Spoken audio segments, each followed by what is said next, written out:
Hello students, this is Shailja Goyal from Goyal Institute of commerce.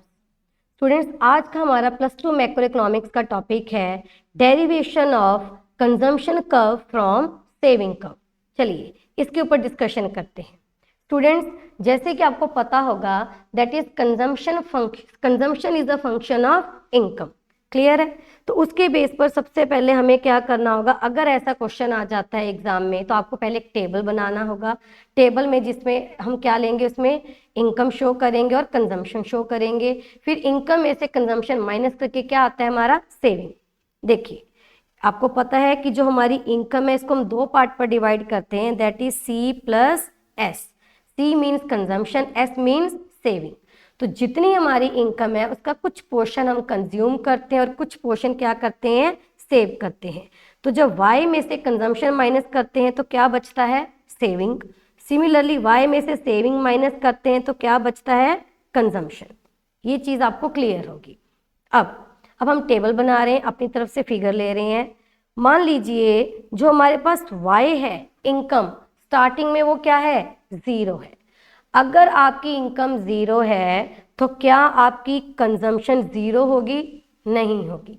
वैसे तो मैंने ये बोला कि consumption is the function of income, लेकिन एक मिनिमम लेवल ऑफ कंजम्पशन रहता है जो कि ऑटोनॉमस होता है। Autonomous means independent of income. इतनी तो कंजम्पशन आप करोगे ही करोगे, चाहे आप के पास पैसे हों चाहे ना हो। नहीं होंगे तो फिर आप कहाँ से करोगे, आपकी कोई पास्ट सेविंग होगी, वहाँ से आप पैसे निकालोगे। तो ये आपका जो मैंने यहाँ पर 20 लिया, ये क्या है, मिनिमम अमाउंट ऑफ कंजम्पशन है। क्लियर है?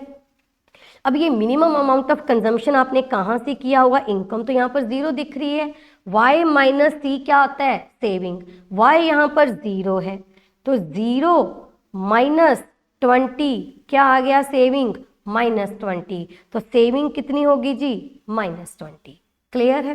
टॉपिक क्या है, derivation of C line from S line या derivation of S line from C line. कुछ भी आ गया, आपको ऐसा ही करना है। ठीक है जी। चलिए अब हम हमारी इनकम स्टार्ट करते हैं। मान लीजिए अब हमारी इनकम कितनी हो गई, 20। Consumption is the function of income, consumption हमारी बढ़ती ही जाती है। यहाँ पर आप देख रहे हो कि कंजम्पशन स्टिल ग्रेटर है इनकम से, 30 कंजम्पशन है और इनकम 20 है। तो ये गैप कहाँ से पूरा किया होगा आपने, सेविंग से। तो सेविंग यहाँ पर माइनस में 10 आ गई। क्लियर है जी? चलिए अब हमारे पास इनकम हो रही है 40, फिर हम लेंगे 60, फिर 80, फिर 100। 20-20 का गैप हम ले रहे हैं इनकम में। सिमिलरली कंजम्पशन को हम बढ़ा रहे हैं 10-10 के गैप से 60-70। क्लियर है? और हमारी जो सेविंग है वो ये हो गई। दिख रहा है जी आपको?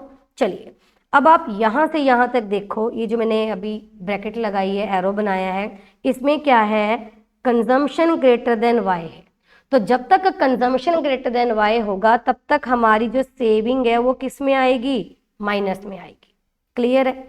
ये जो अपना है यहाँ पर y इज इक्वल टू सी हो गया, वहाँ पर सेविंग क्या रहती है स्टूडेंट्स, 0।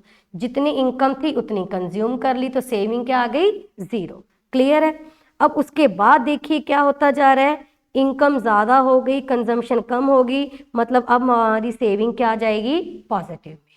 क्लियर है? और यही आपको डायग्राम में दिखाना है। चलिए अब डायग्राम बनाने से पहले हम करते हैं consumption function and saving function. Consumption function और सेविंग फंक्शन का फॉर्मूला आपको पता होगा, इक्वेशन आपको पता होगी। कंजम्पशन फंक्शन कैसे निकालते हैं, सी बार दैट इज ऑटोनॉमस कंजम्पशन। अब इस टेबल में ये जो 20 मैंने दिखाया एट 0 लेवल ऑफ इनकम, ये क्या है, ऑटोनॉमस कंजम्पशन, इसको दिखाते हैं सी बार। क्लियर है?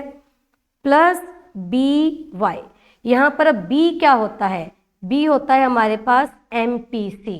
MPC means marginal propensity to consume, that is income में चेंज आने से आपकी कंजम्पशन में कितना चेंज आ रहा है, चेंज इन सी अपॉन में चेंज इन वाई। इस टेबल में आप देख रहे हो कंजम्पशन में कितना चेंज आ रहा है, 10 का, इनकम में कितना चेंज आ रहा है, 20। तो यहाँ पर एमपीसी कितना आ गया स्टूडेंट्स, 0.5। क्लियर है? तो बी हमेशा एमपीसी होता है और वाई मीन्स इनकम। क्लियर है? मैं करके दिखाती हूँ आपको। अभी हमने ये स्टार्टिंग की कंजम्पशन निकालनी है जो कि 20 है। देखिए कैसे आएगी, सी ऑटोनॉमस कंजम्पशन इसमें सेम रहेगा 20, बी हमने निकाला MPC 0.5, इनकम हमारी 0 है, तो 20 प्लस 0 इज इक्वल टू क्या आ गया 20, आया ना। सिमिलरली एक और करते हैं इसी में। नेक्स्ट हमारी जो कंजम्पशन है इसमें 30 निकाल के दिखाएंगे कैसे आई। तो ऑटोनोमस कंजम्पशन सेम रहेगी 20, MPC सेम रहेगा 0.5। अब हमारे पास इनकम नेक्स्ट लेवल क्या लिया था हमने 20, तो 20 प्लस 10 इज इक्वल टू क्या आ गया 30, आया ना। चलिए अब हम ऐसे ही क्या करेंगे, आपको एस फंक्शन बना के दिखाते हैं। एस फंक्शन ये यहीं से डिराइव हो जाएगा। क्वेश्चन 1 नंबर में आ जाता है कि अगर सी फंक्शन गिवन है तो एस फंक्शन निकाल लो। 1 नंबर में MCQ आएगा, फॉर्मूला क्या लिखोगे, minus C bar plus 1 minus B Y. अब देखिए ये कैसे आया, जब हमारी ऑटोनॉमस कंजम्पशन 20 है, इस टेबल में देखो ऑटोनॉमस कंजम्पशन जब 20 है तो सेविंग क्या आई -20, मतलब ये माइनस सी बार लिख सकते हैं। क्लियर है। चलिए तो यहां पर अपने पास क्या आ गया -20। अब 1 माइनस बी क्या है, बी हमने क्या लिया था MPC लिया था। अब आपने अपने सिलेबस में ये किया होगा, मैं यहाँ पर एक बॉक्स में बना के दिखा रही हूँ, that is MPC plus MPS is equal to 1। MPS क्या है, सेविंग में जो चेंज आ रहा है due to change in income, तो इन दोनों का टोटल किसके इक्वल होता है 1 के इक्वल होता है। तो अगर MPC 0.5 है तो MPS भी क्या आएगा 0.5 आएगा। सेविंग फंक्शन ड्रॉ कर रहे हो, सेविंग फंक्शन बना रहे हो, तो सेविंग फंक्शन में हम क्या लेंगे MPS ना कि MPC। तो 1 minus B that is 1 minus MPC, और वो क्या होता है MPS ही होता है। और स्टार्टिंग में इनकम हमारी क्या है 0, ठीक है जी। -20 प्लस 0.5 इंटू 0, -20 प्लस 0, तो स्टार्टिंग की सेविंग क्या आ गई -20। सिमिलरली एक और कर लेते हैं आपको समझाने के लिए। अब ये तो सेम रहेगा -20 प्लस ये MPS 0.5 रहेगा। अब हमारी इनकम कितनी आ गई जी 20, तो -20 प्लस 10, अब सेविंग कितनी आ गई -10। अब इस टेबल में देखो सेविंग -10 है ना। क्लियर है। चलिए अब हम बनाते हैं इसकी डायग्राम जो मेन है, जो आपको ड्रॉ करनी है एग्जाम में। देखिए अब ये हमारी वाई लाइन है, ठीक है, जो कि आपने ड्रॉ करनी ही करनी है। कंजम्पशन है जो कि वाई एक्सिस से स्टार्ट होगा। कंजम्पशन कभी भी ओरिजिन से स्टार्ट नहीं होता क्योंकि कंजम्पशन 0 नहीं है। मैंने आपको पहले भी बताया कि ऑटोनॉमस कंजम्पशन है that is 20, minimum level, minimum amount of consumption. अब स्टूडेंट्स इस टेबल में मैंने आपको क्या दिखाया था, जहां पर y इज इक्वल टू सी है वहां पर सेविंग क्या हो गया 0, और जब y लेस देन सी है वहां पर सेविंग क्या है माइनस में, और जब y ग्रेटर देन सी है तब सेविंग क्या है प्लस में। यही तीनों चीजें हमने अब इसमें शो करनी है। यहां पर y इज इक्वल टू सी है वहां पर सेविंग क्या आएगी 0। क्लियर है। और जब y लेस देन सी है सेविंग क्या आएगी माइनस में, तो सेविंग कर्व हमारी कुछ इस तरीके से जाएगी जो कि पैरेलल टू y एक्सिस होगी। ठीक है, ये सेविंग है, यहाँ पर मैं लिख देती हूँ c ग्रेटर देन जब तक y है तब तक सेविंग माइनस में जाएगा, ये माइनस वाला पार्ट है आपका। यहाँ पर इक्वल कब है, जब y इज इक्वल टू सी है वहाँ पर सेविंग क्या होगी जी 0 हो गई। क्लियर है। और इसके ऊपर का जो पार्ट है ये पॉजिटिव पार्ट है, यहाँ पर क्या हो गया y ग्रेटर देन c, यहाँ पर सेविंग क्या होगी पॉजिटिव। क्लियर है।